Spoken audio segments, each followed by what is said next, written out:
Hello bachcho, let's see this question. The question says the coordinate of the foot of the perpendicular from a comma 0 on the line y equal to mx plus a by m r। देखिए बच्चों, आपको यहाँ पर क्या बता रखा है कि आपको कोऑर्डिनेट निकालना है या coordinate of the foot of the perpendicular from A comma 0। इस लाइन के ऊपर अगर मैं इस पॉइंट से एक परपेंडिकुलर डालूं तो उस परपेंडिकुलर के फुट के कोऑर्डिनेट आपको फाइंड आउट करने हैं। तो उसके लिए एक छोटा सा डायग्राम, ये y equal to M x plus a by m हमें एक लाइन दे रखी है और एक पॉइंट दे रखा है ए कोमा 0, जहाँ से मैंने एक परपेंडिकुलर डाला रखा है इस लाइन के ऊपर। तो आपको इस पॉइंट के कोऑर्डिनेट पता करना है, यही तो है फुट परपेंडिकुलर का, इसको आपको पता करना है। तो पता करने के लिए देखो, इस लाइन के ऊपर मैं कोई पॉइंट मान सकता हूँ कुछ किस तरह से। अगर मैं इसमें इस लाइन में x इक्वल टू एल्फा रखता हूँ तो x इक्वल टू एल्फा रखने पर y इक्वल टू आता है आपके पास m alpha plus a by m, इस तरह से। तो हमारे पास ये जो पॉइंट होगा, जनरल पॉइंट होगा, वो कैसा होगा, alpha comma m alpha plus a by m, ये हमारे पास जनरल पॉइंट हो गया। अब सिंपल सा है कि भाई इस लाइन का स्लोप तो हो गया, मान लेते हैं m1, और इस लाइन का स्लोप हो गया m2, ठीक है। और ये दोनों लाइन हमारे पास क्या है, 90 डिग्री पर है, दोनों लाइन 90 डिग्री है। तो मैं यहाँ से एक चीज़ तो जानता हूँ कि जब भी कोई दो लाइन 90 डिग्री पर है तो उनके स्लोप के बीच में रिलेशन ऐसा दे सकता हूँ, m1 m2 इक्वल टू -1, इस वाले रिलेशन से ना।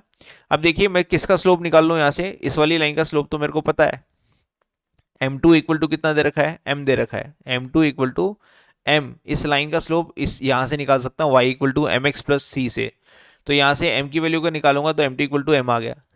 तो अगर मैं m1 की वैल्यू निकालना चाहूँ तो वो होता है -1/m2, और वो कितना हो गया, m1 इक्वल टू हो गया -1/m, ठीक है। ये हमने स्लोप निकाल लिया। अब m1 जो निकलेगा बेसिकली इन दोनों पॉइंट का, इस वाली लाइन का स्लोप है m1। तो दो पॉइंट से पास होने वाली लाइन का स्लोप, दो पॉइंट अगर आपके पास x1 y1 है और x2 y2 है, ठीक है, और इसका स्लोप निकालना है, तो स्लोप इक्वल टू मैं कैसे दूंगा, y2 minus y one upon x2 minus x1 दूंगा।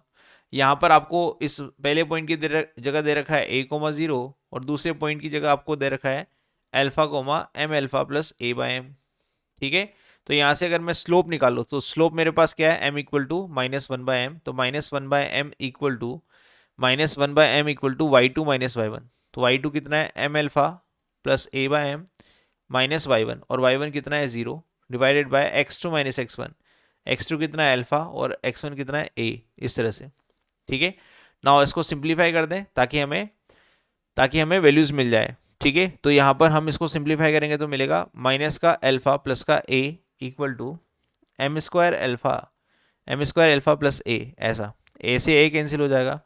एल्फा को मैं कॉमन ले लूँ अगर यहाँ पर, तो ये बन जाएगा कुछ इस तरह से, एल्फा उधर चला गया, ये इसको मैं राइट हैंड साइड भेज देता हूँ और कॉमन ले लेता हूँ, तो 1 + m² dot alpha equal to 0। तो एल्फा इक्वल टू 0 और 1 + m² इक्वल टू 0, ठीक है। ये पॉसिबल नहीं है, तो एल्फा की वैल्यू क्या आ गई, 0 आ गई। अगर एल्फा 0 होता है तो ये जो मैंने फुट माना था, ये वाला, ये फुट क्या है, alpha comma m alpha plus a by m, ऐसा था फुट हमारा।